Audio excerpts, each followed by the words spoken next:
Assalamualaikum warahmatullahi wabarakatuh. Perkenalkan, saya Sultan Fajar Solikin, Guru Bahasa Indonesia SMA Negeri 1 Blora, mahasiswa PPG dalam jabatan tahun 2022 dari LPTK Universitas Pancasakti Tegal. Di sini saya akan melaksanakan PPL Aksi 1 dengan materi menganalisis unsur pembangun cerpen dengan model Problem Based Learning. Selamat menyaksikan. Assalamualaikum warahmatullahi wabarakatuh. Waalaikumsalam warahmatullahi wabarakatuh. Ya, baik, untuk mengawali pembelajaran pada pagi hari ini agar kita diberi kelancaran dan juga kesuksesan semuanya, silakan salah satu untuk memimpin doa ketua kelas Mas Vito ya. Yuk. Sebelum kita awali pelajaran pada pagi hari ini, mari kita berdoa menurut agama dan kepercayaan kita masing-masing. Berdoa mulai.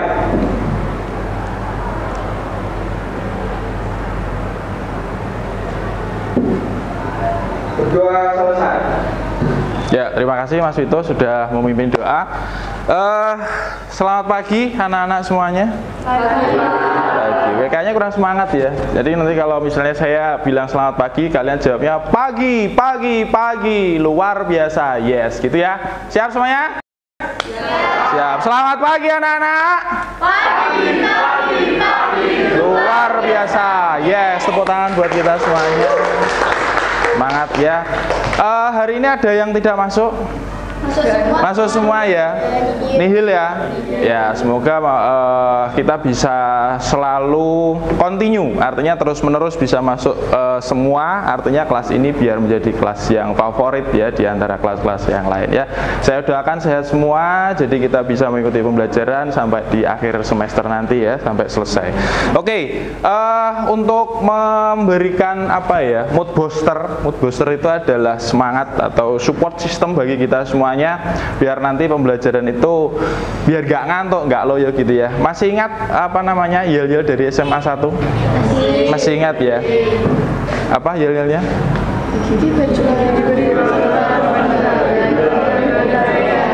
Oke, siap ya. Jadi nanti kalau saya bilang SMA Negeri 1 Blora, gigih berjuang, masa depan gemilang, gemilang, gemilang jaya gitu ya. Kemudian nanti tepuk tangan semuanya. Siap? Ya. SMA Negeri 1 Blora, gigih berjuang, masa depan gemilang, gemilang, gemilang jaya. Oke, tepuk tangan. Ya, kerapian. Saya rasa kalian sudah rapi semua untuk pakaian dan kelas sudah bersih. Yang piket, tepuk tangan buat yang piket hari ini. Keren sekali. Siapa yang piket hari ini? Yusrina, Lisen, sama itu ya. Siapa namanya? Lupa saya. Oke, baik. Di pertemuan lalu kita mempelajari apa? Masih ingat? Teks ceramah, Pak. Teks ceramah, betul sekali. Teks ceramah itu kemarin kalian ngapain? Maksudnya apakah menganalisis, apakah membuat, apakah mendengarkan saja? Membuat. Juga menganalisis struktur dan kaidah kebahasaan. Ya, sekarang gimana? Kalian setelah membuat juga menganalisis struktur dan kaidah kebahasaan, sudah praktek belum kemarin ceramahnya? Sudah, Pak. Sudah ya. Dan hasil dari praktek itu kira-kira apa yang kalian rasakan? Lebih pede kalau berbicara di depan orang banyak. Iya, betul sekali. Ya, kalau Vito, kemarin setelah praktek ceramah, kalian kan buat video kan ya, ceramah terus dikirimkan ke guru kemarin ya. Apa yang kamu rasakan setelah melakukan kegiatan itu? Ya, memperbaiki public speaking saya. Ya, itu lebih pede. Oke, betul sekali ya. Jadi setelah kalian kemarin mempelajari teks ceramah ya, itu kan kalian sekarang lebih pede dan juga lebih memperbaiki public speaking. Jadi berbicara kepada orang banyak atau di tempat umum itu yang benar seperti apa. Jadi kalian bisa tahu itu dan bisa kalian manfaatkan di kehidupan sehari-hari nanti. Nah, untuk hari ini, pertemuan hari ini, kita akan mempelajari unsur pembangun dari cerpen. Ya, cerpen apa singkatannya? Cerita pendek. Oke, cerita pendek. Sebelumnya akan saya putarkan sebuah video. Video ini adalah video cerpen. Nanti kalian bisa amati video tersebut, apa yang ada di dalam video itu, kemudian di dalamnya itu nanti kira-kira ceritanya seperti apa, gitu ya. Oke, siap ya semuanya ya. Hawa, aku Sakila Fauzia dari kelas 10 MIPA 1. Yang belakang bisa dengar? Oke. Aku membuat karangan cerpen yang berasal dari nilai cerita rakyat Tangkuban Perahu. Ya, aku mengambil nilai moral dengan arti tentang berusaha dan tekun dalam mencapai sesuatu. Aku Anastasia Kira. Aku adalah perempuan yang berusia 17 tahun. Ya, lebih tepatnya aku kelas 3 SMA sekarang. Aku adalah anak tunggal dari keluarga yang jauh dari kata berada. Meskipun begitu, aku adalah salah satu seseorang yang punya mimpi besar untuk kuliah dan belajar di luar negeri, yaitu di Oxford University. Aku selalu belajar dengan meminjam buku dari perpustakaan, kemudian juga dengan menangkap. Dan tidak heran jika ruang kamarku juga dipenuhi oleh kata-kata motivasi yang membuatku semangat. Meski aku baru terbangun dari tidurku. Kemudian orang tuaku merupakan suatu hal yang membuat aku sangat yakin menempuh pendidikan yang lebih layak lagi. Yang ku tahu, kisah ini tidak bisa dijelaskan secara mudah. Kisah ini penuh rintangan dan perjuangan yang kadang membuatku menangis.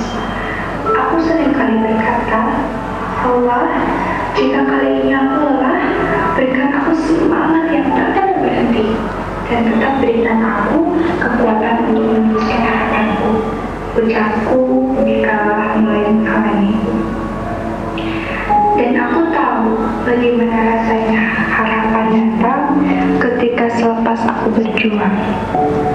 Kadang terbesit dalam diriku, aku ingin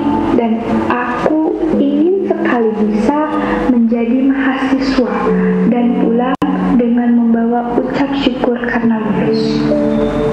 Suatu malam, ketika aku sedang belajar, orang tuaku mengetuk pintu. Masuk ke kamarku.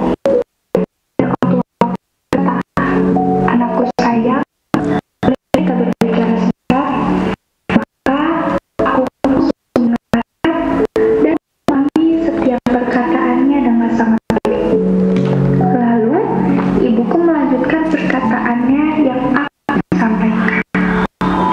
Ibu dan ayah tidak bisa memberi apapun untuk selain doa yang kami panjatkan. Apakah ibu boleh bertanya, apakah kamu yakin bahwa tidak bisa?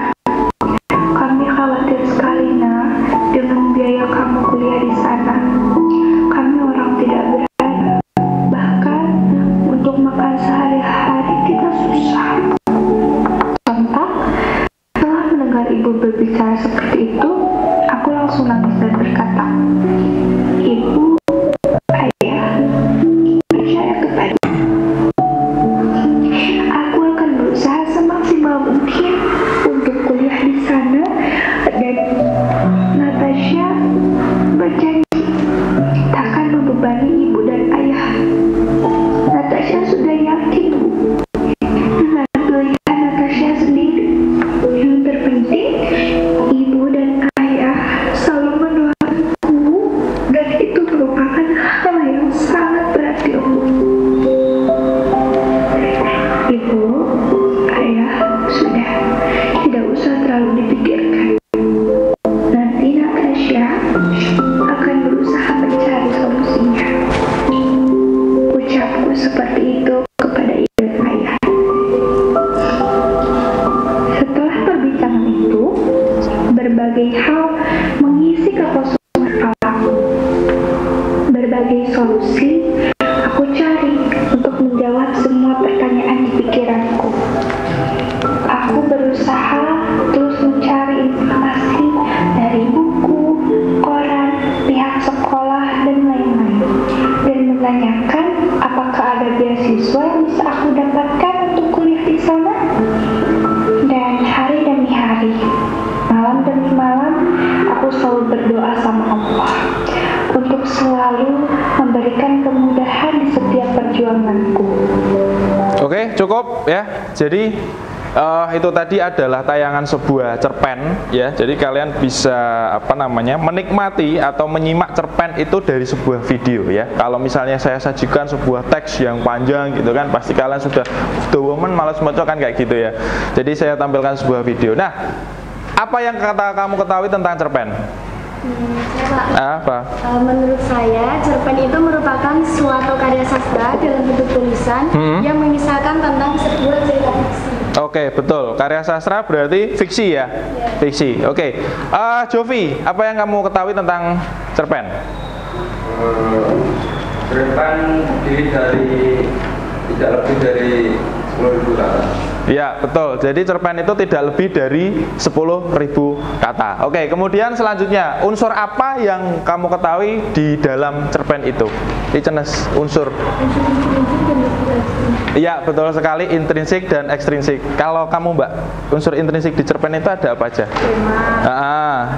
Latar, alur, penokohan, ya, sudut pandang ya.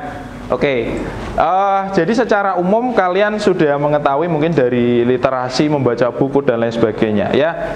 Selanjutnya, betul semua yang kalian sampaikan tadi. Jadi cerpen itu adalah sebuah karya sastra dalam bentuk tulisan yang misalkan sebuah cerita fiksi. Jadi yang namanya fiksi itu nyata atau tidak?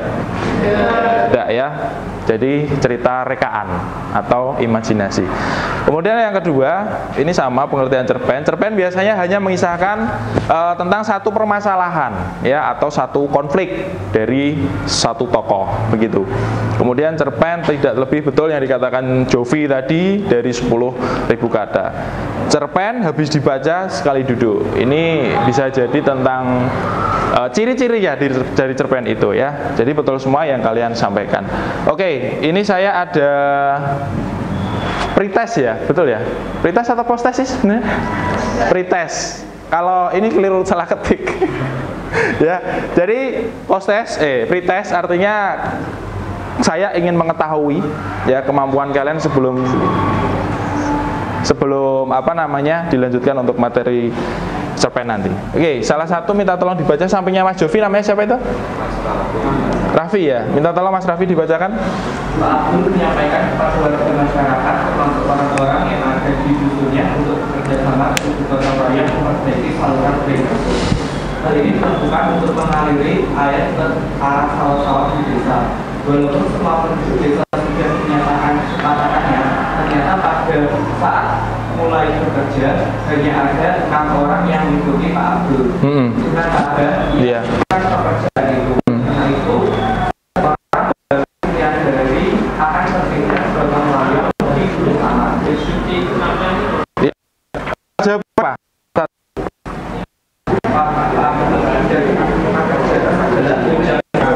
Jaksana ya. Kemudian yang kedua, sudut dalam kutipan tersebut ada. Oke ya. Kemudian selanjutnya, tujuan pembelajaran hari ini adalah siswa dapat menganalisis unsur pembangun cerpen dengan tepat. Yang kedua, diharapkan siswa mampu menulis teks cerpen sesuai dengan unsur-unsur pembangun dengan tepat dengan kaidahnya. Ya. Sebelum saya lanjutkan, perhatikan video berikut ini ya.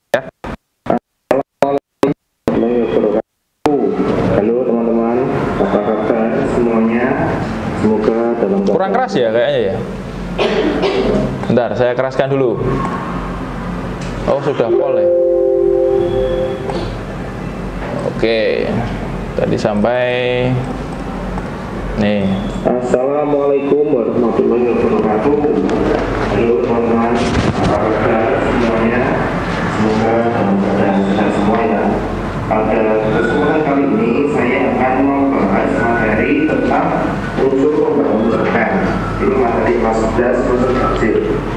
Nah, sebelumnya apa sih cerpen ya? Jadi cerpen merupakan salah satu jenis teks narasi. Dalam cerpen itu pasti punya unsur pembangun, yaitu unsur intrinsik dan ekstrinsik. Apa itu unsur intrinsik dan unsur ekstrinsik? Nah, jadi unsur intrinsik itu unsur-unsur yang secara langsung membangun cerita dari dalam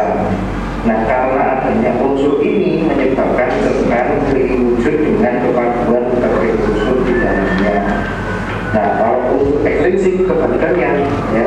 Jadi unsur ini berada di luar cerpen. Unsur ini secara tidak langsung mempengaruhi latar belakang penulisan cerpen. Supaya lebih jelas, saya akan menjelaskan secara detail di antara keduanya. Jadi simak terus ya sampai akhir. Berikutnya, apa saja itu unsur intrinsik ya. Jadi ada 7 unsur intrinsik ya. Yang pertama ada tema, lalu yang kedua ada tokoh dan penamaan, yang ketiga ada alur atau plot, yang keempat ada latar atau setting, yang kelima ada sudut pandang atau point of view, yang keenam ada gaya bahasa atau majas ya, dan yang ketujuh adalah amanat. Jadi ada 7 ya teman-teman ya.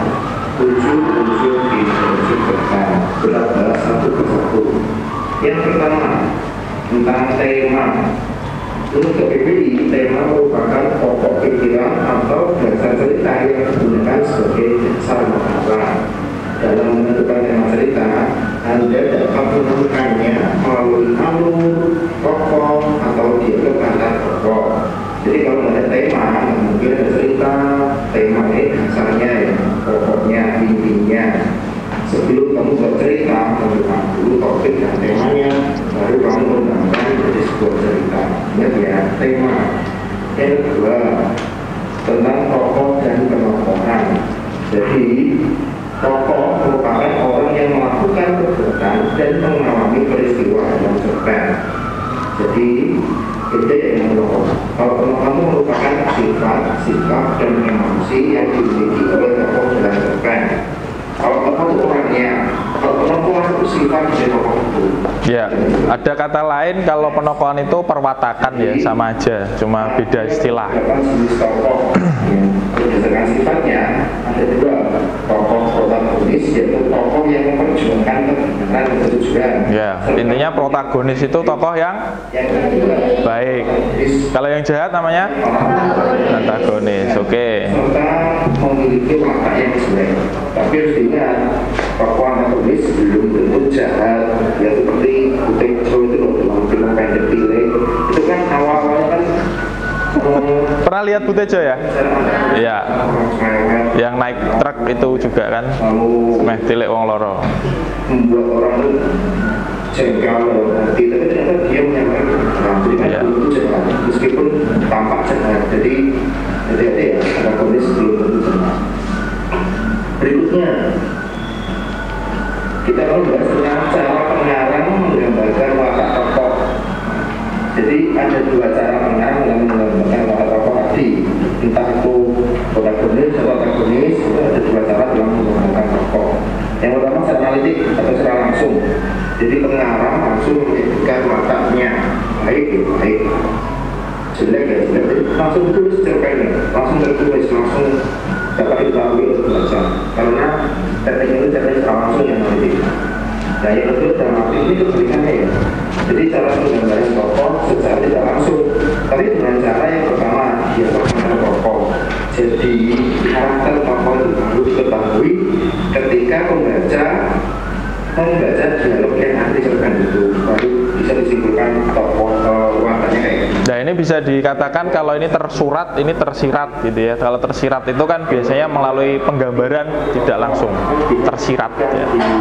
Dalam cerpen itu berapa, ketika itu baru bisa ditulis atau baru bisa diketahui wataknya. Yang terakhir melalui pikiran tokoh. Pikiran tokoh seperti dia punya gagasan apa, punya ide apa. Nah dari gagasan dan ide tokoh itu baru kita akan kesimpulan, oh ternyata dia berwatak cerdas atau cepat tanggap dan sebagainya. Jadi secara tidak langsung ya seperti itu. Berikutnya kita akan membahas yang ketiga tentang alur atau plot. Ya. Jadi alur merupakan urutan sebenarnya rangkaian peristiwa dari sebuah cerita. Ada beberapa jenis alur ya. Yang pertama alur maju atau progresif. Jadi peristiwa dalam cerita diceritakan secara berurutan dari awal ke akhir, jadi urut. Yang kedua alur mundur atau regresi. Ini kebalikan maju ya.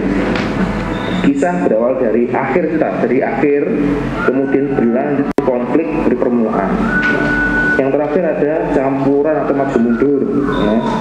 Mulai dari tahap klimaks dulu, berarti langsung klimaks, langsung klik. Ketika cerita gerbang maju, beberapa kali ditampilkan potongan flashback yang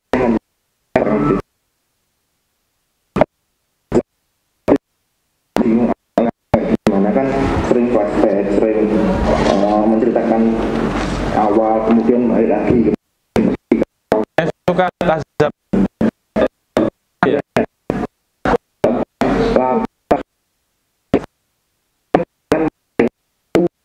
Karena terjadinya ruang dalam karya sastra. Latar tulis ya, ada latar tempat itu yang menceritakan peristiwa yang menceritakan lokasinya.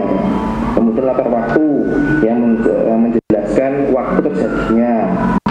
Suasana ini yang menjelaskan tentang suasana yang terjadi dalam cerita, bisa mengharukan, menyenangkan, mencekam, dan lain sebagainya. Lalu berikutnya yang kelima, sudut pandang atau point of view ya, merupakan strategi atau teknik yang sengaja dipilih pengarang untuk mengemukakan gagasan ceritanya. Ada beberapa jenis sudut pandang ya, ada 4. Yang pertama, orang pertama pelaku utama, menggunakan kata ganti aku ya. Pokoknya orang pertama, sudut pandang orang pertama pasti kata gantinya aku. Tokoh aku menjadi inti pusat cerita. Orang pertama, tokoh aku jadi sumber ceritanya. Yang kedua, orang pertama pelaku sampingan, tetap ya menggunakan kata ganti aku. Cuma bedanya dengan yang utama, tokoh aku hanya menceritakan orang lain dan awal itu di tokoh utamanya orang lain yang di tokoh utama. Yang berikutnya, orang ketiga serba tahu. Ini beda dengan orang pertama ya. Orang ketiga menggunakan kata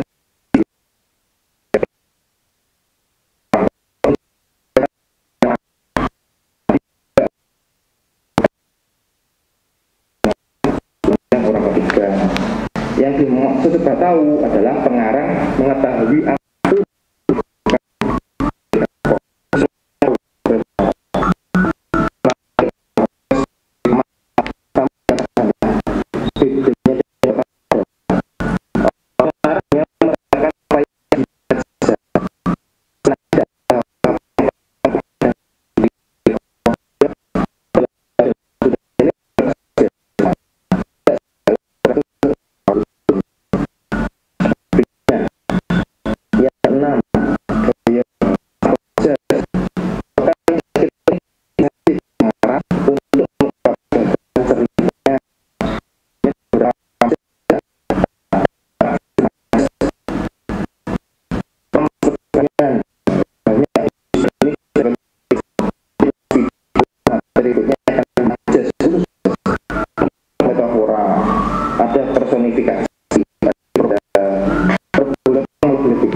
yang jarang air atau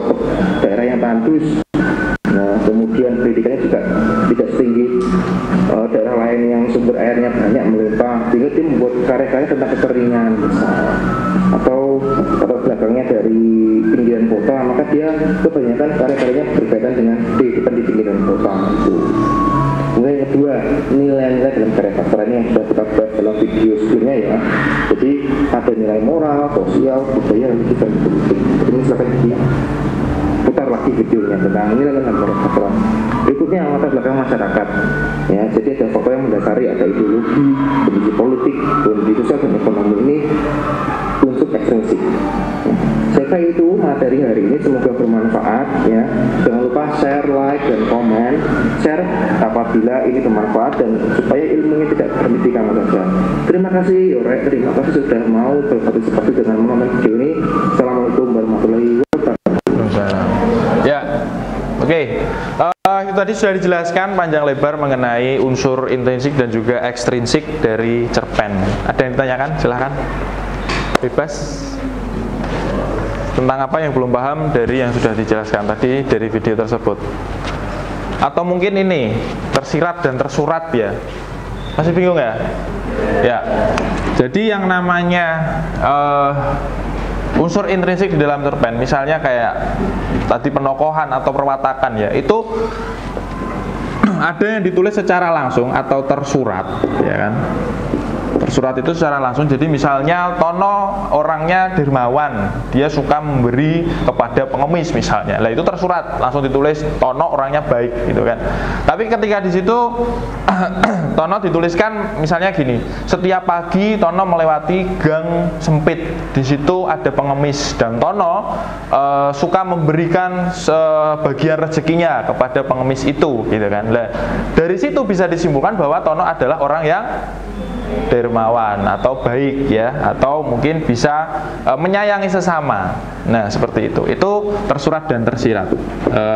Tersirat, jadi tersirat itu misalnya kayak angin ya, nggak terlihat tapi bisa dirasakan gitu kan. Jadi kayak cintamu padanya, jadi bukan padaku tapi padanya. Jadi yang namanya cinta dan kasih sayang itu kan nggak ada bentuknya, maksudnya wujudnya benda mati, benda padat bisa dipegang kan nggak bisa, tapi bisa dirasakan dari hati ke hati ya pernah. Iya, ngaku ya, ngaku. Jadi itu sudah jelas ya, tersurat dan tersirat ya. Ini nggak tak tulis, mau tak kayak gini tuh ya. Tersurat itu langsung, jadi langsung tertulis. Kalau tersirat itu tidak langsung. Tidak langsung ya maksudnya tadi mungkin dicontohkan dengan karakternya, dengan tingkah lakunya, tingkah perbuatan dan lain-lain. Misalnya kayak amanat tadi juga sama kan, di tersurat dan tersirat. Jadi kalian kalau tersirat itu harus memahami apa sih yang disampaikan pengarang dari cerpen ini gitu kan. Nah biasanya ada paragraf terakhir gitu ya, tapi ya tidak selalu. Kamu harus membaca keseluruhan cerpen itu baru tahu amanatnya. Biasanya seperti itu. Oke, itu untuk unsur intrinsik.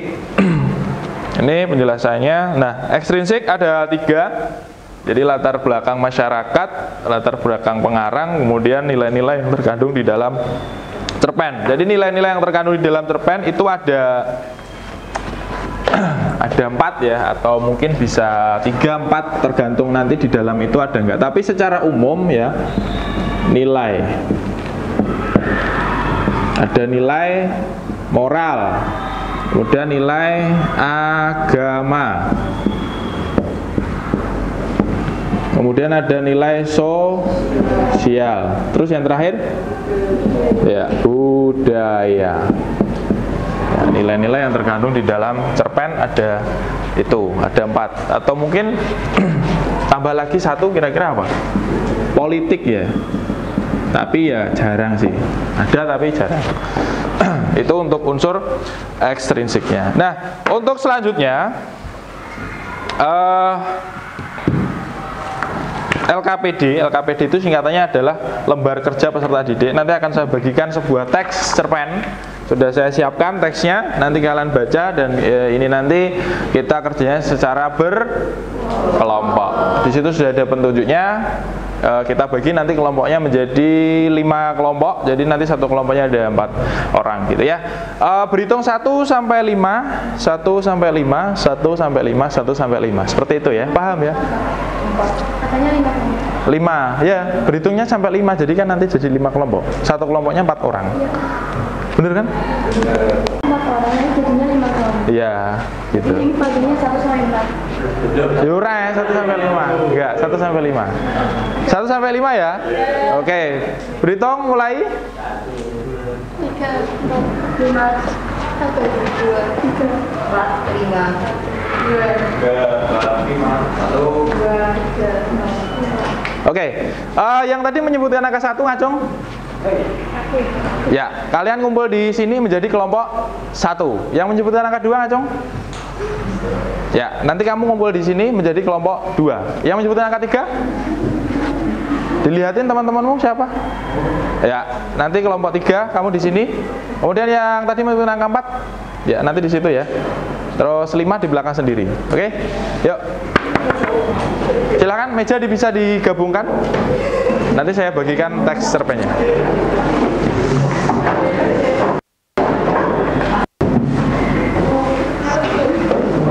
Ya, mejanya digabung, kursinya digeser, mejanya digabung biar enjoy. Iya. Ya. Siap. Dengan meja ini aja, dengan meja depannya, ini digeser. Ya, oke. Sip. 1, 2.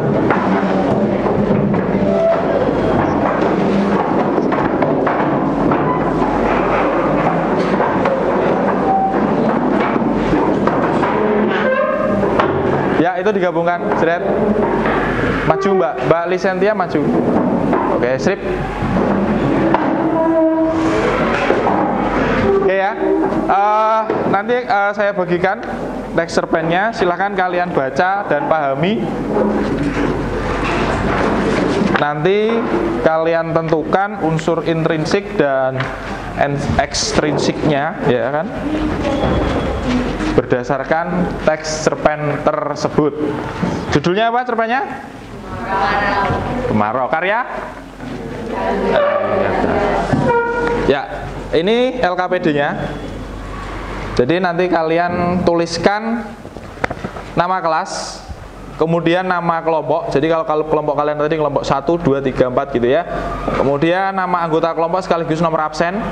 Anggotanya ada 4, berarti tulis semua nama lengkap dan nomor absen biar nanti menilainya mudah. Kemudian dituliskan sudah saya lengkapi dengan kolom. Yuk. Mungkin bisa bagi tugas ya, baca cerpennya, terus yang menulis siapa gitu kan, ditulis. Kemudian nanti ada ini ya, bukti cerita ya atau alasan. Jadi ketika kalian menentukan tema, misalnya temanya tentang kehidupan seorang laki-laki bujangan gitu kan. Lah kamu kok bisa menentukan itu dari mana teksnya? Gitu. Oke, ditulis saja 1 kalimat atau 2 kalimat yang menunjukkan bahwa dia itu bujangan. Contohnya gitu. Yuk. Siapa yang menulis?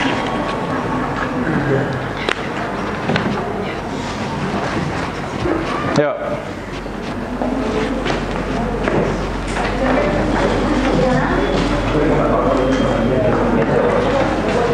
Nanti kalau sudah selesai, saya kasih waktu untuk pekerjaan sekitar 40 menit ya maksimal ya, 40 menit. Kurang dari itu lebih bagus.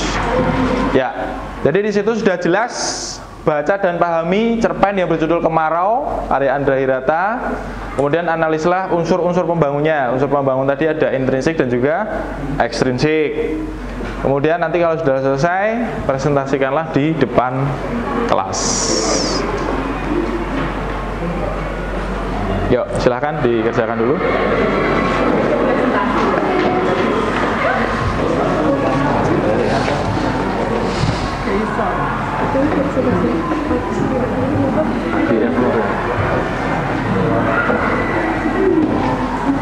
Oh, izin dong. Gentenan. Bisa. Ya kan? Berhemat waktu. Begini.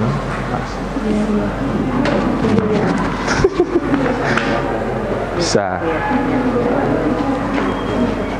Ya, ini bisa, Mas, ya kan? Iya.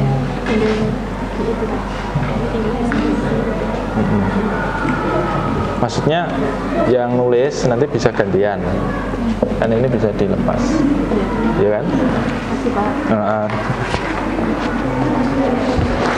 Atau nanti kan itu teksnya cuma satu, bisa difoto pakai HP, nanti kan sini bisa melihat itu ininya.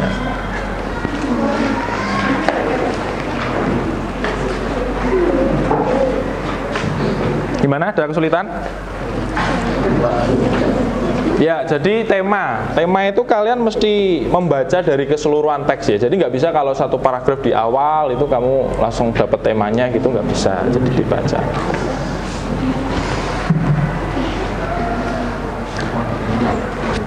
Ini bisa tulis di sini. Ini kan LKPD-nya. Gantian bisa, kamu nulis tema, kamu bisa apa gitu. Nanti digabungkan lagi gitu.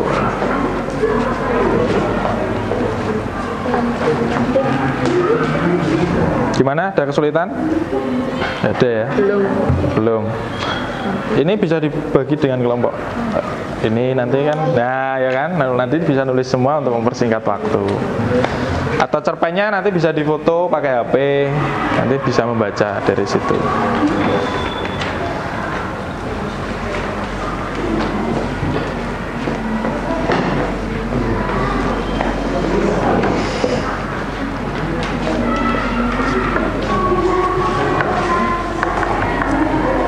Kalau kalian kurang jelas, kalian bisa buka buku paket di halaman 180.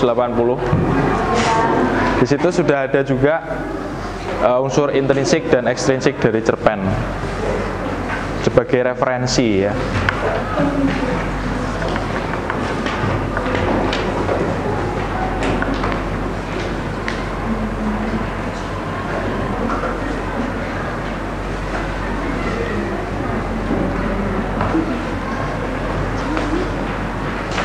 Bukti cerita ini satu kalimat itu aja cukup ya. Yang penting bisa membuktikan kalau menentukan itu.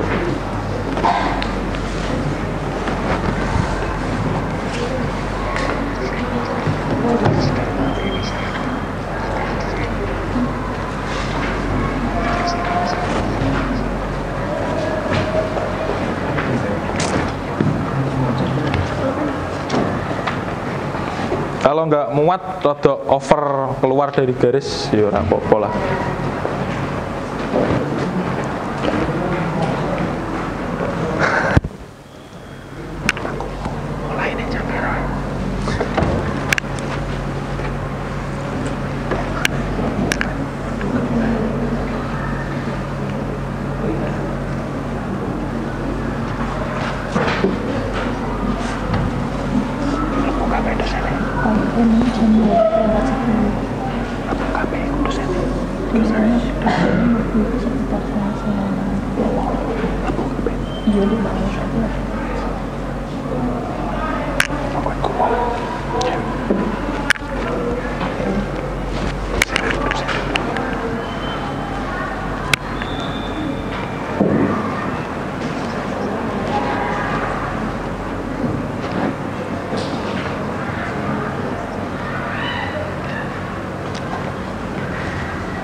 Kalau misalnya ada kesulitan ditanyakan nggak apa-apa ya, jadi nggak usah sungkan-sungkan.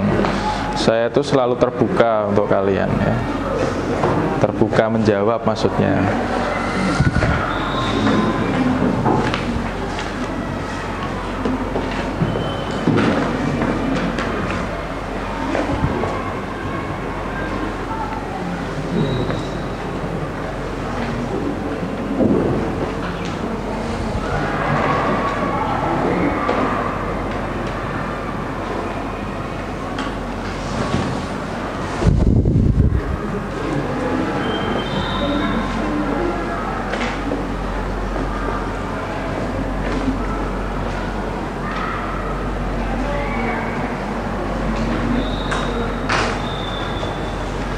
sini ada.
Ya, gimana Rai?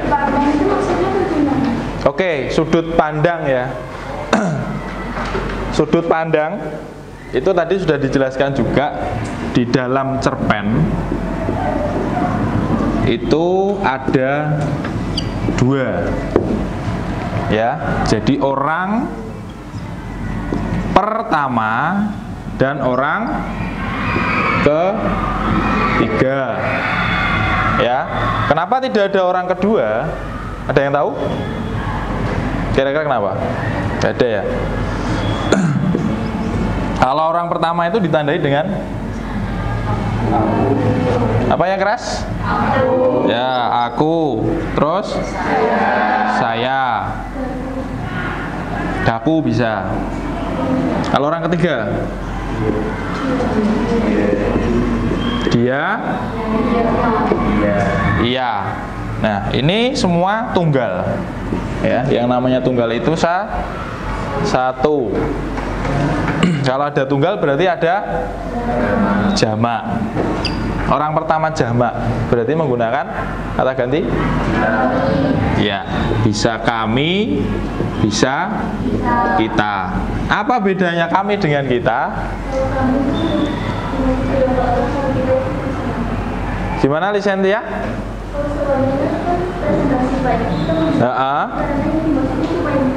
Oke, terus kalau kita? Oke, betul ya. Tepuk tangan buat Lisentia. Saya tegaskan kembali, kalau kami itu hanya orang yang berbicara saja, kita dianggap kami ya. Jadi misalnya kami di sini dari kelompok 5 akan mempresentasikan sebuah pekerjaan kami dari cerpen ya gitu misalnya dan lain sebagainya. Kami, jadi kami itu kami itu hanya anggota saya tok, kalian tidak ikut. Tetapi kalau kita, orang yang diajak atau lawan bicara kita itu masuk di dalam kita. Jadi kita adalah warga SMA Negeri 1 Blora. Yo kita, yo aku yang guru, kamu juga siswa itu adalah warga. Jadi kita yang diajak bicara itu masuk kita. Tapi kalau kami mau saya dan teman-teman saya tok, kalian nggak masuk. Lah itu bedanya ya. Jadi sama masuk ke orang pertama, sudut pandang orang pertama. Kalau ini tunggal, ini jamak. Kemudian orang ketiga itu kalau tunggal dia iya. Kalau jamaknya berarti mereka. Nah, orang kedua kenapa tidak ada? Tahu nggak? Orang kedua itu contohnya apa toh? Kamu. Kalau jamak kalian ya. Di cerpen kan nggak ada. Soalnya kalau kamu, kalian itu biasanya interaksi dua arah. Kalau pidato, kalau ceramah itu kamu, kalian gitu kan, diajak omong. Tapi kalau di dalam cerpen kan ngomong karo sopo gitu kan. Sing yang apa namanya pembacanya kan beda-beda, ada orang tua, ada anak-anak dan lain-lain. Oke, silakan. Sudah selesai? Belum.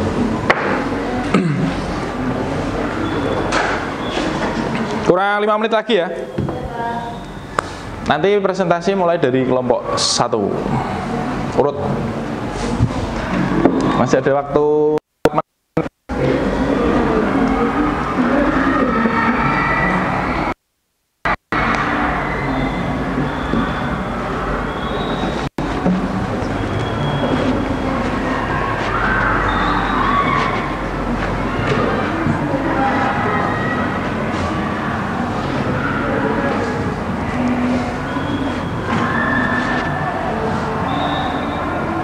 Ya.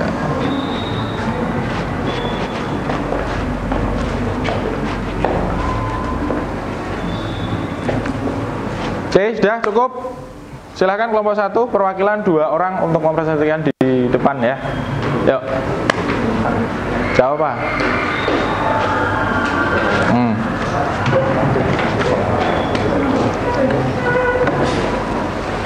Ininya juga di bawah. Kamu ini.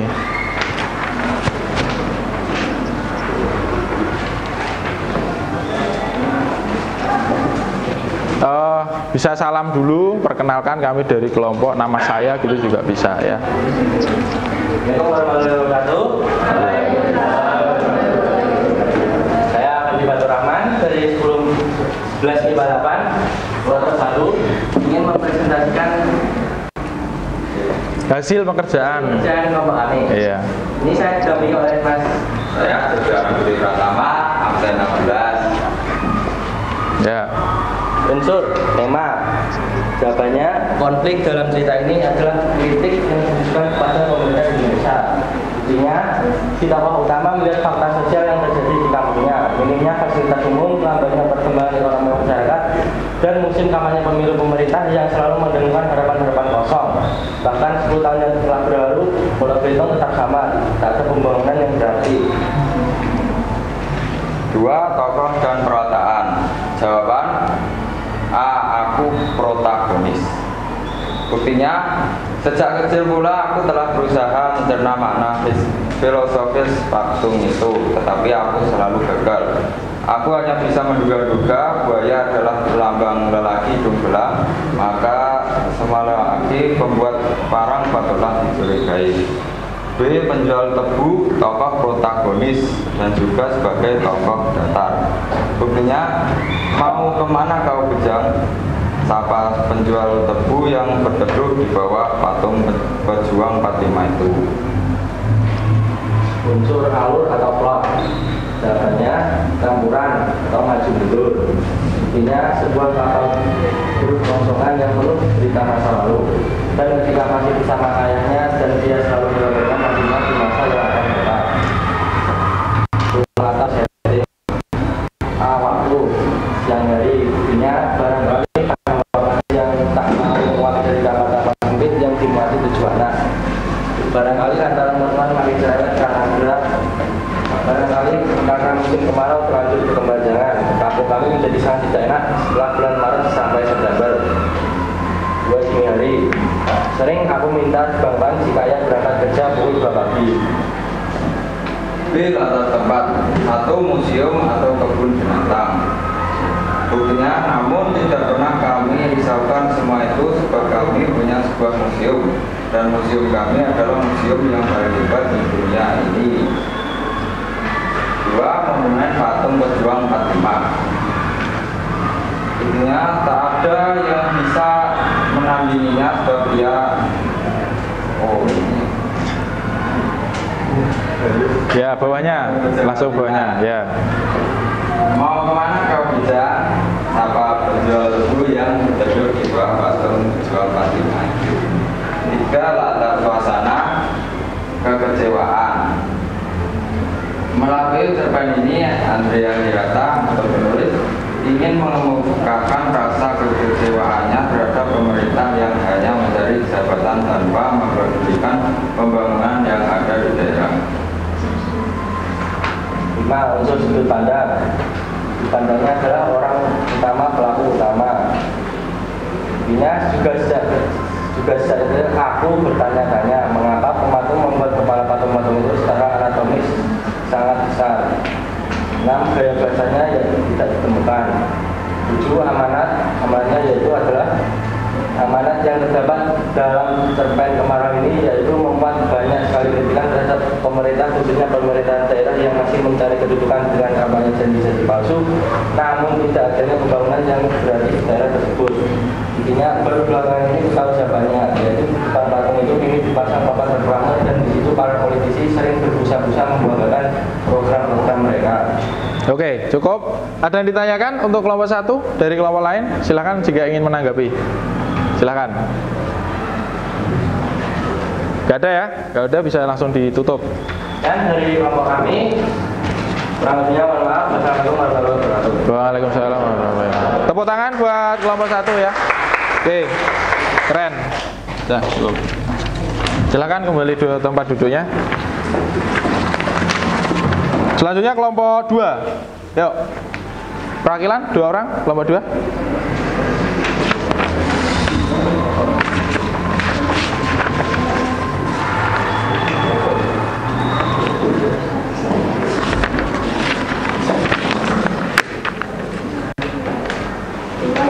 Ya, langsung bisa dimulai. Assalamualaikum warahmatullahi wabarakatuh. Waalaikumsalam. Kami dari kelompok 2. Perkenalkan dulu anggota kami. Pertama, saya Stina Zaindiani. Saya punya berdiri dulu. Di sini kami ingin menganalisis unsur intrinsik. Yang pertama, unsurnya itu ada tema. Jawabannya, konflik dalam cerita ini adalah kritik yang ditujukan kepada pemerintah Indonesia. Bukti cerita yaitu si tokoh utama melihat fakta sosial yang terjadi di kampungnya, minimnya fasilitas umum, lambannya perkembangan ekonomi masyarakat, dan musim kampanye pemilu pemerintah yang selalu mendengungkan harapan-harapan sosok. Lalu unsur yang kedua yaitu tokoh dan pewataan. Jawabannya pertama ada tokoh aku, protagonis. Bukti ceritanya yaitu sejak kecil pula aku telah berusaha mencerna makna filosofis Plato itu, tetapi selalu gagal. Aku hanya bisa menduga-duga buaya adalah selama lagi tenggelam, maka semua lelaki berbuat parang patutlah dicurigai. Lalu tokoh dan pewataan yang kedua ada menjual teguh, yaitu tokoh protagonis dan juga sebagai tokoh datang. Bukti ceritanya yaitu mau kemana kau kerja, sapa penjual tebu yang berteduh di bawah patung berjuang 45. Lalu Rasulullah jawabannya campuran atau arus yang masih mundur. Buktinya sebuah kapal berukuran sopan yang penuh cerita masa lalu, dan ketika masih bersama ayahnya, dan dia selalu menggambarkan nasibnya di masa yang akan datang. 4. Latar atau setting. Jawabannya 1. Siang hari. Bukti ceritanya barangkali karena hawa panas yang tak mau menguap dari kamar-kamar sempit dan melewati tujuannya. 2. Dini hari. Bukti ceritanya sering aku minta bangunkan supaya dapat jauh lebih lagi. Yang kedua, tempat yaitu museum atau binatang. Bukti ceritanya, namun tak pernah kami risaukan semua itu sebab kami punya sebuah museum, dan museum kami adalah museum yang paling besar di dunia ini. 2. Monumen patung sebelum 45. Buktinya terakhir bersama museumnya sepertinya museum sekaligus kebun binatang. Yang ketiga, suasana kekecewaan.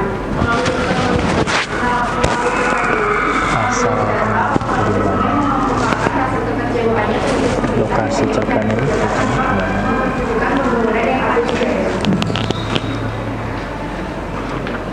lalu unsur yang kelima ada sebenarnya. Jawabannya yaitu kepada orang pertama, pelaku utama.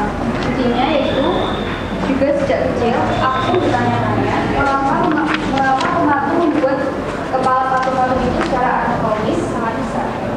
Lalu unsur berikutnya yaitu ada gaya berbahasa. Di les tersebut tidak ditemukan. Lalu ada unsur yang ketujuh yaitu amanat. Jawabannya yaitu amanat yang terdapat dalam cerpen kemarau ini yaitu memuat banyak sekali kritikan terhadap pemerintah, khususnya pemerintahan daerah yang masih mencari kedudukan dengan kampanye janji palsu, namun tidak adanya pembangunan yang berarti di daerah tersebut. Buktinya yaitu baru belakangan ini tahun 2000 yaitu di depan patung itu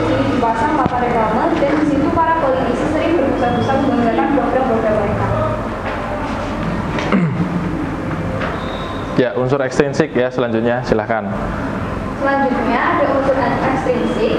Yang pertama adalah latar belakang masyarakat. Jawabannya, cerpen kemarau ini juga berisi mengenai wajah perekonomian yang ada di Pulau Belitung saat itu. Di dalam cerpen ini, Andrea mengangkat masalah para penjual rumah. Lalu unsur ekstrinsik yang kedua adalah latar belakang pengarang. Jawabannya, Andrea Hirata terlahir dengan nama Abdul Barak Badruddin Saman Saidurul. Penulis lahir di Belitung 24 Oktober 1977. Ia adalah novelis yang telah merevolusi sastra Indonesia. Ia berasal dari Pulau Belitung, Provinsi Bangka Belitung. Novel pertamanya adalah Laskar Pelangi.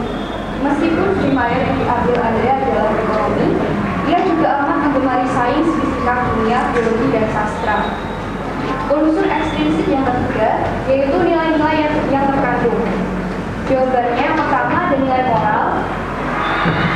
Bagaimana sikap pemerintah yang selalu berkampanye dengan janji kosong, tapi nyatanya setelah 10 tahun hujan kembali ke kampung tersebut masih tetaplah sama, tak ada perubahan. Lalu yang kedua ada nilai sosial. Kisah aku yang menceritakan ayah dan kawan-kawan ayahnya dulu bekerja sebagai pekerja di taman. Lalu yang ketiga ada nilai agama, yaitu adanya kata Assalamualaikum, menandakan bahwa agama sang tokoh tersebut merupakan tokoh yang memiliki agama Islam. Terima kasih. Ya, cukup. Silakan dari kelompok lain jika ingin menanggapi. Oh ya, kelompok berapa? Sebentar. Ya. Gimana lokasi cerpen yang berjudul Kemarau karya Andrea Hirata itu asalnya dari mana? Maksudnya di cerita itu lokasinya di mana gitu? Cerita cerpen tersebut Iya. berlokasi di Bangka Belitung. Oh iya. Sudah ya? Sudah cukup. Tepuk tangan buat kelompok 2. Silahkan bisa diakhiri. Sekian presentasi dari kelompok kami. Apabila ada salah kata kami mohon maaf. Wassalamualaikum warahmatullahi wabarakatuh. Waalaikumsalam warahmatullahi wabarakatuh. Itu dikumpulkan? Amit. Ya, sama-sama. Oke. Selanjutnya kelompok 3. Yuk, 2 orang perwakilan. Mas Vito ya, yang keras Mas. Ayo ditemani. Assalamualaikum warahmatullahi wabarakatuh. Waalaikumsalam warahmatullahi wabarakatuh. Sebelumnya perkenalkan nama saya Vito Patrio Taniariana. Dan saya Kisah Putri. Kami dari kelompok 3 ingin mempresentasikan kerja kami. 1. Tema. Jawabannya, konflik dalam cerita ini adalah kritik yang ditujukan kepada pemerintah Indonesia. Dengan bukti, si tokoh utama melihat fakta sosial yang terjadi di kampungnya, minimnya fasilitas umum, lambannya perkembangan ekonomi masyarakat, dan musim kampanye pemilu pemerintah yang selalu mendengungkan harapan-harapan kosong. Bahkan 10 tahun telah berlalu, Pulau Belitung tetap sama, tak ada pembangunan yang berarti. 2. Tokoh dan perwatakan. Jawabannya sama, aku, yakni protagonis. Dengan bukti, sejak kecil pula aku telah berusaha mencerna makna filosofi patung itu, tetapi selalu gagal. Aku hanya bisa menduga-duga buaya adalah perlambang lelaki tenggelam, maka semua lelaki pembuat parang patutlah dicurigai. 2. Penjual tebu, yakni tokoh protagonis dan juga sebagai tokoh datar. Dengan bukti, mau kemana, mau bujar, siapa penjual tebu yang berduduk di bawah patung berjuang itu. 3. Lalu ada plot.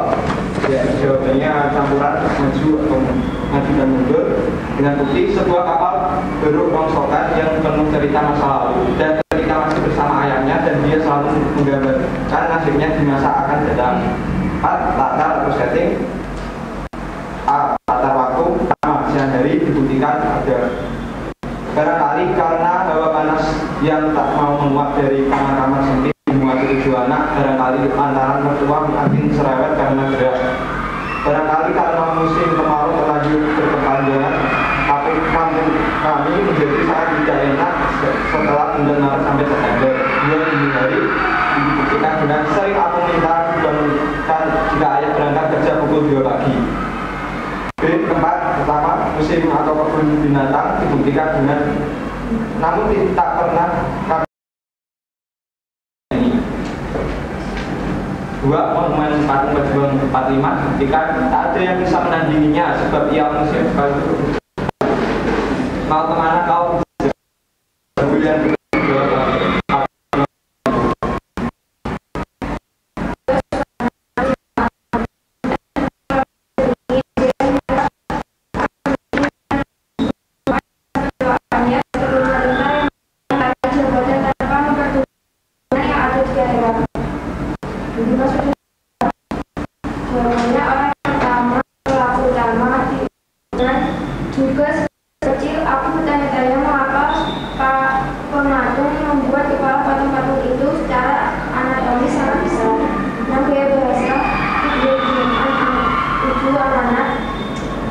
Jawabannya, amanah yang terdapat dalam cerpen Cemara ini yaitu memuat banyak sekali kritikan terhadap pemerintahan, khususnya pemerintahan daerah yang masih mencari kedudukan dengan kampanye janji-janji palsu, namun tidak adanya pembangunan yang berarti di daerah tersebut dibuktikan dengan baru belakangan ini tamu jawabannya yaitu di depan patung itu kini dipasang papan reklame dan di situ para politisi sering berusaha membanggakan program-program mereka.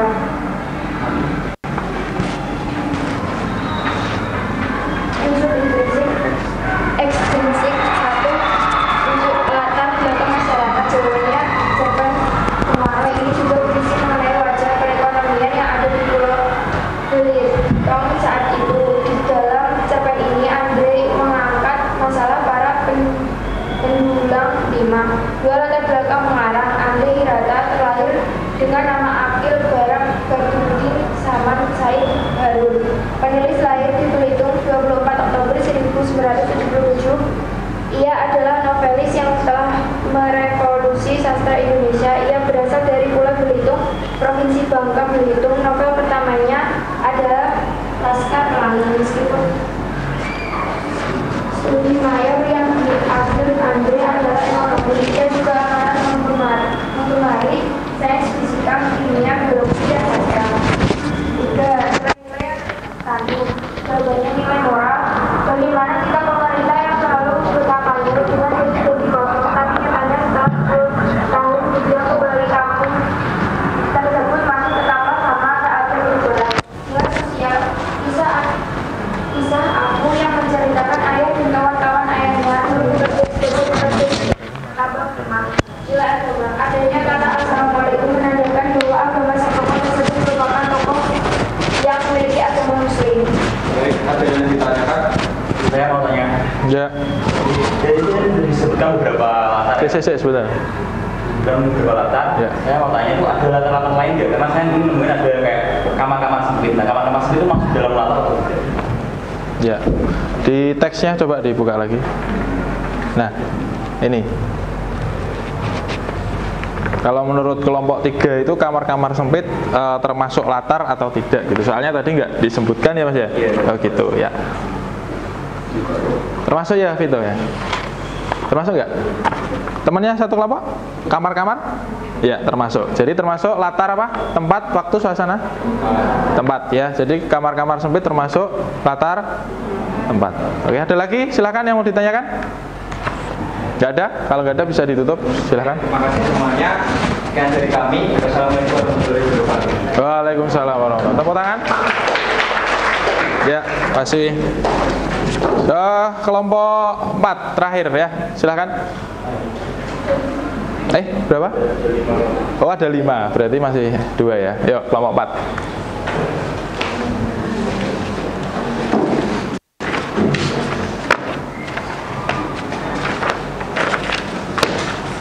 Assalamualaikum warahmatullahi wabarakatuh. Waalaikumsalam warahmatullahi wabarakatuh.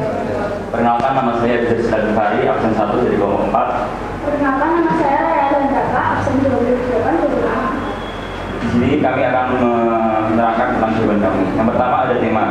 Jawabannya adalah konflik dalam cerita ini adalah kritik yang ditujukan kepada pemerintah Indonesia. Buktinya, si tokoh utama melihat fakta sosial yang terjadi di kampungnya, seperti minimnya fasilitas umum, lambannya perkembangan ekonomi masyarakat, dan musim kampanye pemilu pemerintah yang selalu mendengungkan hadapan-hadapan kosong. Bahkan 10 tahun telah berlalu, Pulau Belitung tetap sama, tak ada pembangunan yang berarti. Yang kedua ada tokoh dan perwatakan. Yang pertama ada A, aku, protagonis. Buktinya, sejak kecil pula aku telah berusaha berusaha mencerna makna filosofis patung itu, tetapi selalu gagal. Aku hanya bisa menduga. Buaya adalah pemandangan lagi gemblang, maka semua lelaki membuat parang patutlah dibeli. Yang kedua ada penjual tebu. Buktinya adalah mau kemana kau hujan, siapa penjual tebu yang berduduk di bawah patung berjuang 45 itu. Yang ketiga ada alur atau plot. Sebenarnya campuran kalau maju mundur. Intinya dua kapal rongsokan yang penuh cerita masa lalu, dan ketika masih bersama airnya, dan dia selalu menggambarkan nasibnya di masa yang akan datang. Yang keempat ada latar atau setting. Yang pertama ada latar waktu dari siang hari. Artinya barangkali karena hawa panas yang tak mau menguap dari kamar-kamar sempit yang dimuati itu anak. Barangkali lantaran mertua mereka cerewet karena gerak. Barangkali karena musim kemarau terlanjur panjangnya. Kampung kami menjadi sangat tidak enak setelah bulan Maret sampai September. Itu dari dini hari. Artinya sering aku minta diumumkan jika ayah berangkat kerja pukul 2 pagi. Yang B ada latar tempat. Yang pertama ada museum atau artinya, namun tak pernah kami risaukan. Semua itu sebab kami punya sebuah museum, dan museum kami adalah museum yang paling hebat di dunia ini.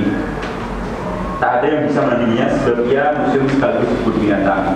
Yang kedua ada monumen patung berjuang 45. Artinya, mau kemana kau hujan, siapa berletu yang berletu di bawah patung berjuang 40. Yang ketiga adalah suasana, ini kekecewaan. Artinya melalui cerpen ini Andrea Hirata penulis ingin mengemukakan rasa kekecewaannya di pemerintah yang hanya mencari jabatan tanpa mempedulikan bangunan yang ada di daerah. Yang kelima ada unsur sudut pandang. Jawabannya adalah orang pertama pelaku utama. Bukti ceritanya juga saat sejak kecil aku bertanya-tanya mengapa pematung membuat kepala patung-patung itu secara anatomis sangat besar. Unsur yang keenam ada gaya bahasa. Jawabannya tidak ditemukan. Lalu pada nomor 7 ada amanat. Jawabannya amanat yang terdapat dalam cerpen kemarin yaitu banyak sekali kritikan terhadap pemerintah. Artinya pemerintah daerah yang masih mencari kehidupan dengan kampanye jadi palsu, namun tidak adanya pembangunan yang berarti di daerah tersebut. Bukti cerita baru belakang ini tahu jawabannya, yaitu di depan patung itu ini dipasang papan reklame, dan di situ para politisi sering berbusa-busa membanggakan program-program mereka. Lalu yang kedua ada yang pertama jawaban tekan kemarau ini juga berisi mengenai wajib perekonomian yang ada di Pulau Belitung saat itu. Dalam cerpen ini, Andrea mengangkat masalah para tenggelam 5. Yang kedua, ada unsur latar belakang pengarang. Andrea Hirata terlahir dengan nama Akil Farahudin Saman Said Harun. Penulis lahir di Belitung pada tanggal 24 Oktober tahun 1977. Ia adalah novelis yang telah merevolusi sastra Indonesia. Ia berasal dari Pulau Belitung, Provinsi Bangka Belitung. Novel pertamanya adalah latar belakang. Meskipun studi mayoritas yang Andrea adalah ekonomi, ia juga akan mengenai sains, fisika, kimia, biologi, dan sastra. Yang ketiga, ada unsur nilai yang tertentu. Pertama, nilai moral. Bagaimana sikap pemerintah yang selalu bertambahnya dimanjang di bumi kosong, tapi nyatanya setelah 10 tahun bisa kembali kampung tersebut masih tetaplah sama dan tidak ada perubahan. Kedua, nilai sosial. Kisah aku yang menceritakan ayah dan kawan-kawan ayahnya dulu bekerja sebagai pekerja di tambang timah. Yang ketiga, ada nilai agama. Akhirnya kata Assalamualaikum menandakan bahwa agama sang tokoh tersebut merupakan tokoh yang memiliki agama Muslim. Yang dari kelompok kami, jika ada pertanyaan silahkan. Ada pertanyaan silahkan dari kelompok lain, tanggapan? Nggak ada ya? Ada? Atau mungkin tokohnya ada yang kurang yang tadi disampaikan? Cukup ya. Jadi memang tokohnya ada berapa? 2. Yang satu siapa? Aku itu siapa? Pengarang ya, atau penulisnya. Terus yang satunya? Penjual tebu. Yang dimaksud bujang di situ siapa? Tahu nggak? Bujang itu aku atau penjual tebunya? Aku ya. Jadi aku itu sebagai bujang. Oke, silakan bisa ditutup. Sekian dari kelompok kami. Jika ada salah kata, kami minta maaf. Wassalamualaikum warahmatullahi wabarakatuh. Waalaikumsalam. Tepuk tangan buat kelompok 4. Ya, nih. Terus selanjutnya kelompok 5 terakhir. Yuk.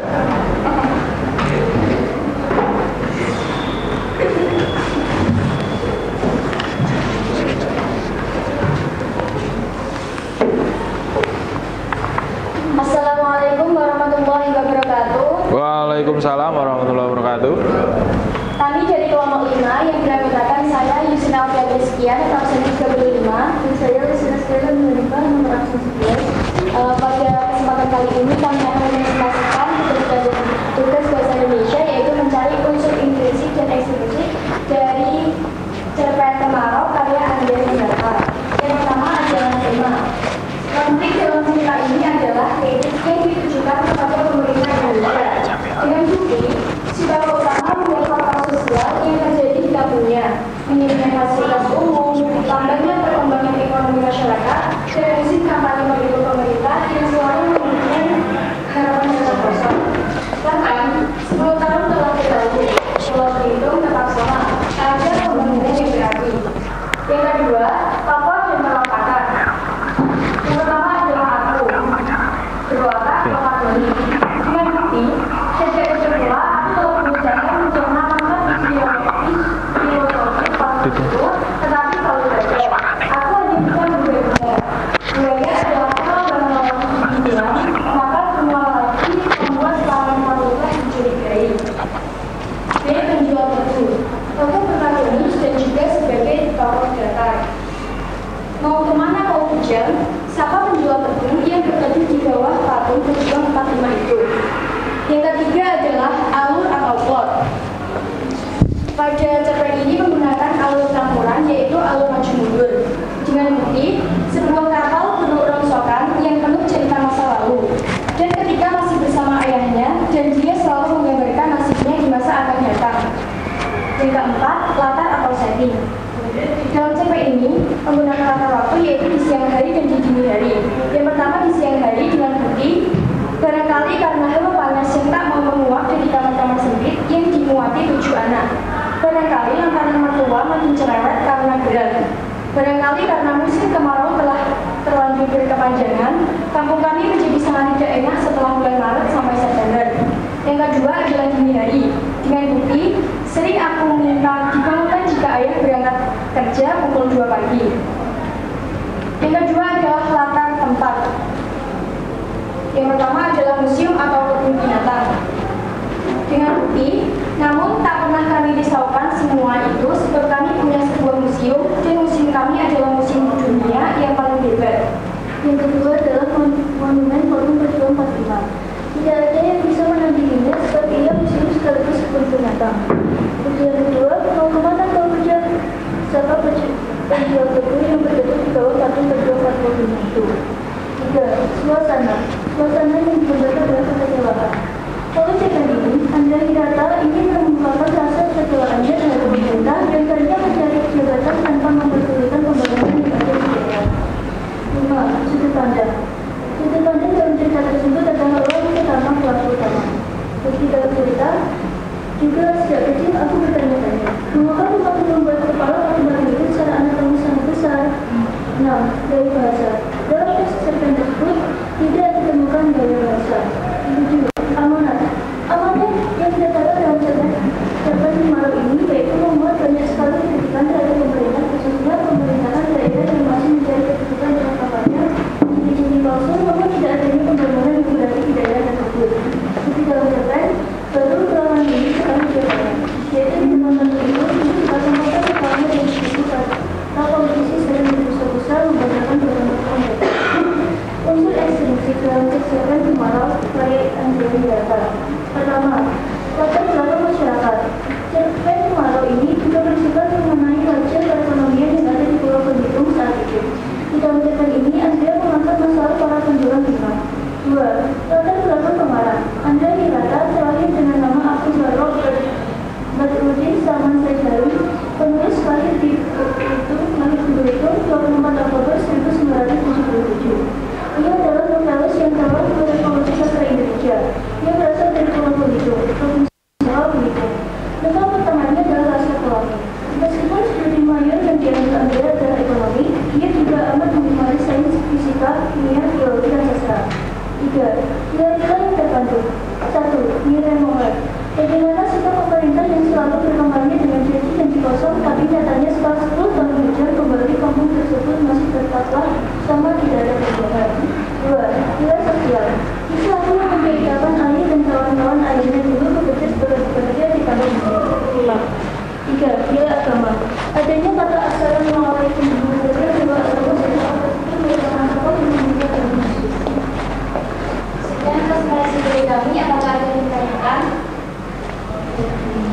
Silahkan, tidak ada ya?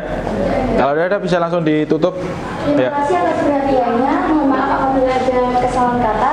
Terima kasih. Wassalamualaikum warahmatullahi wabarakatuh. Waalaikumsalam warahmatullahi wabarakatuh. Tepuk tangan buat kelompok 5. Tugasnya dikumpulkan.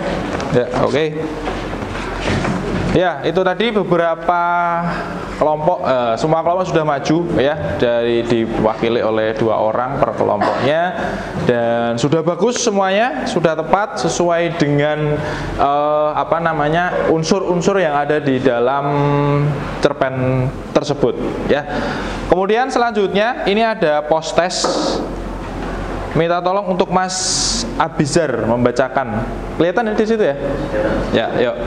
Perhatikan penggalan cerpen berikut ini. Ya. 1,5 jam kemudian ada taksi datang. Alhamdulillah Abidin dari taksi.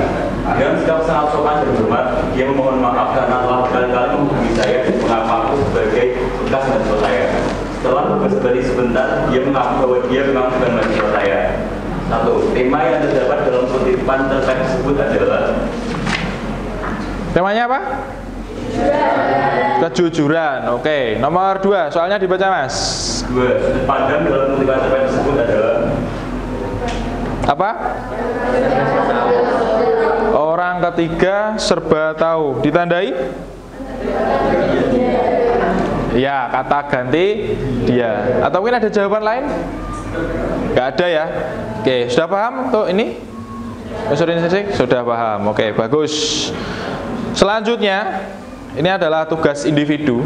Jadi kalian nanti mencari sebuah teks cerpen, bisa dari majalah, koran, atau mungkin dari internet ya.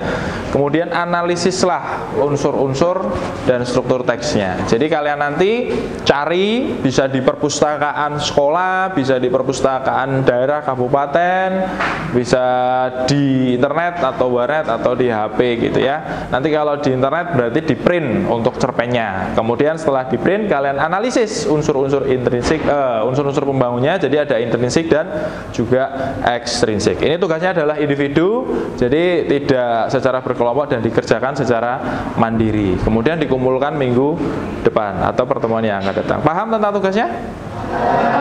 Paham? Ada yang ditanyakan tentang tugasnya? Ya, Yusrina? Oh ya, teksnya ditulis. Jadi teksnya itu nanti ketika kalian cari di internet ya, bisa ditulis atau di print. Kalau misalnya pengen praktis ya di print sih nggak masalah ya. Tapi nanti untuk analisnya tetap ditulis tangan, jangan print-printan. Kalau print-printan nanti indikasinya adalah copy paste ya, nggak boleh.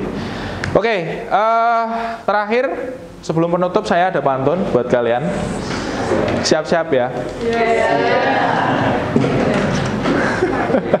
Ya, sebelum masuk ke pantun ya kita ada refleksi dulu. Refleksi itu artinya kita merasakan bagaimana pembelajaran hari ini tadi. Menyenangkan atau tidak? Menyenangkan. Oke. Kemudian suka ya dengan diskusi ya? Diskusi. Oke. Kemudian untuk pertemuan yang akan datang, kalian akan mempelajari teks cerpen masih, ya kan? Teks cerpen tetapi nanti tentang struktur dan kaidah kebahasaannya. Kalau tadi tentang unsur intrinsik dan ekstrinsik, untuk pertemuan yang akan datang struktur dan juga kaidah kebahasaan. Nanti setelah itu kalian baru menyusun ya atau mengkonstruksi teks cerpen ya. Karena di nilai keterampilan itu menulis harus ada. Jadi artinya kalian memproduksi atau membuat teks cerpen. Begitu. Paham ya semua ya? Ya, oke. Masih ingat tadi pembelajaran hari ini apa? Unsur intrinsik dari cerpen. Unsur intrinsik cerpen ada apa aja? 1. Tema. 2. Alur. 2. Tokoh atau penokohan. 4. Latar atau setting. Latar ada apa aja? Latar tempat, waktu dan suasana. 5. Sudut pandang. Oke, kemudian 6. Gaya bahasa. 7. Amanat. Oke, jadi ada 7 unsur intrinsik dari cerpen. Kalau dari ekstrinsik ada berapa? 3. 1. Latar belakang masyarakat. Jadi lingkungan masyarakat itu seperti apa? Kalau tadi ada yang menanyakan lingkungan masyarakat Andrea Hirata itu di Belitung. Ada seorang ada tambang timah di situ ya. Jadi jam 2 itu sudah bangun, itu kebiasaan masyarakat. Kemudian yang kedua apa? Ya, latar belakang pengarang itu juga mempengaruhi cerita cerpen. Kemudian yang ketiga apa? Nilai-nilai ya, nilai-nilai yang terkandung di dalam cerpen itu. Oke, sudah paham. Terakhir ada pantun buat kalian. Siap-siap jalan-jalan ke kota Cepu. Jangan lupa membeli coklat. Rajin belajar anak-anakku, selalu bahagia dan tetap semangat. Tepuk tangan buat kita semuanya. Oke, terima kasih dari saya. Sampai jumpa di pertemuan yang akan datang. Hari ini oh ya, sebelum saya akhiri, salah satu untuk pimpin doa sebelum pulang nanti sebelum meninggalkan tempat mejanya dikembalikan seperti semula. Begitu ya? Oke, yuk Mas Abizar silahkan dipimpin doa. Di tempat duduk siap. Setelah memulai pelajaran, mari aku doa menurut pertanyaan dari masing-masing. Doa mulai.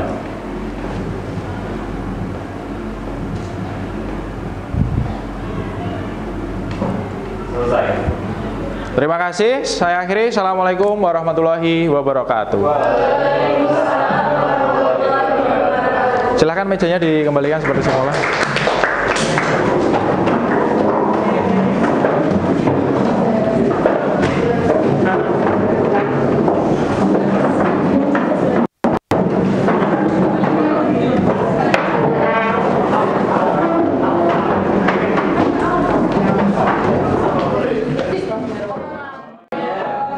Selesai.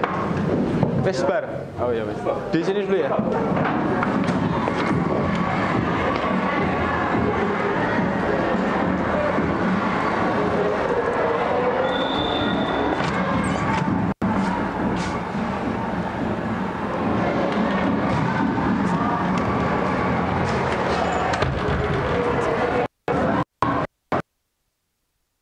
Nanti ngomongin bocah. Ya, siap.